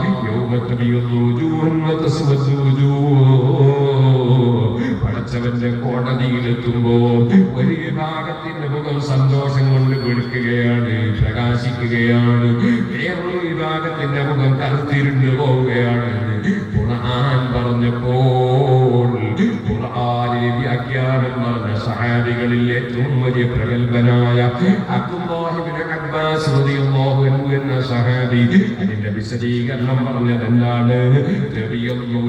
അഹ്ലുസുന്നത്തി വൽ ജമാഅ, സുന്നികളുടെ മുഖം അല്ലാഹുവിന്റെ കോടതിയിൽ സന്തോഷം കൊണ്ട് വെളുക്കുന്നു, പ്രകാശമുള്ള മുഖമാകുന്നു. ആ കൂട്ടത്തിൽ നീ ഉൾപ്പെടുത്തി തരണം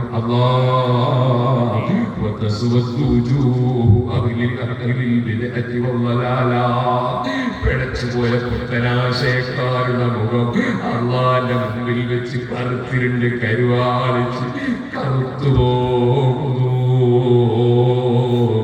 അതുകൊണ്ട് ഓ മുഅ്മിനീങ്ങളെ, ചെറുപ്പക്കാരെ, സുന്നത്ത് ജമാഅത്തിൽ ഉറച്ചു നിന്നുകൊണ്ട് അള്ളാന്റെ കൽപ്പനയ്ക്ക് വിധേയമായി ജീവിക്കണം. നമ്മൾ ഒരിക്കലും ലഹരി ഉപയോഗിക്കുന്നവരാകരുത്. വാക്കോ ഭ്രാന്തിയോ കള്ളോ തൊട്ടു പോകരുത്, അടുത്തു പോകരുത്. വേറെ ഒരു അന്യപെണ്ണിനെ ചാറ്റ് ചെയ്യുന്നവരാകരുത്. ഹറാമായ വഴിയിലൂടെ സുഖമനുഭവിക്കുന്നവരാകരുത്. വട്ടി വാങ്ങുന്നവരാകരുത്. അന്യന്റെ ഒരു നയാകാശ് പോലും ഹലാലല്ലാത്ത വിധം സമ്പാദിക്കുന്നവരാകരുത്. നമ്മുടെ രഹസ്യവും മനസ്സും അറിയുന്ന റബ്ബില്ലയോ, ആ റബ്ബിന്റെ കോടതിയിലേക്ക് യാത്ര പോകേണ്ടതില്ലയോ? റബ്ബേ, ആ യാത്രകൾക്ക് സന്തോഷത്തിന്റെ യാത്രയാക്കളെ അല്ലാ. ചെറുപ്പക്കാർക്ക് എഴുന്നേറ്റ് നിൽക്കണം. ഓ സുഹൃത്തുക്കളെ, മുഅ്മിനീങ്ങളെ സഹായിച്ചിട്ട് ഈ പാവപ്പെട്ട ഞാൻ ഇവിടേക്ക് ഒരു കാറിലാണ് വന്നത്. അതാ മുഅ്മിനീങ്ങളെ സഹായം കൊണ്ടല്ലേ നമ്മുടെ എല്ലാ ദീനീയ